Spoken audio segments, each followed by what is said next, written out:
বন্ধুরা, সবাই কেমন আছো? আমি ভালো আছি। আজ চলে এসেছি নতুন একটি ভিডিও নিয়ে। আজ বানাবো হোটেলের মতো ঘরোয়া পদ্ধতিতে মোগলাই। তো মোগলাই বানাতে প্রথমে ময়দাটা রেডি করে নিতে হবে। তো ময়দাতে তেল, লবণ আর সামান্য চিনি দিয়ে ভালো করে মেখে নিব যতক্ষণ পর্যন্ত মুঠো মুঠো না হয়ে আসছে। মুঠো মুঠো হয়ে এলে অল্প অল্প করে জল দিয়ে ময়দাটা ভালো করে মেখে রেস্টে রাখবো বেশ কিছুক্ষণ।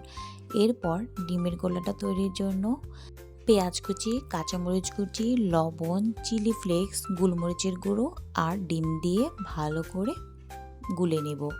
গোলানো হয়ে গেলে রেস্টে রাখা ময়দাটা লেচি কেটে ভালো করে রুটির মতো করে পাতলা করে বেলে নেব। বেলা হয়ে গেলে ডিমের গোলা দিয়ে মোগলাইয়ের আকারে ভালো করে ভাঁজ করে নেব। ভাঁজ করা হয়ে গেলে ফ্রাই প্যানে তেলটা গরম হয়ে এলে মোগলাইটা দিয়ে দেব।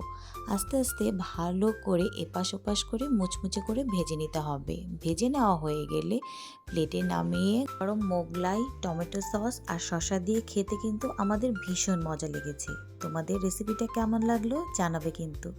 ধন্যবাদ, সবাই ভালো থাকবে।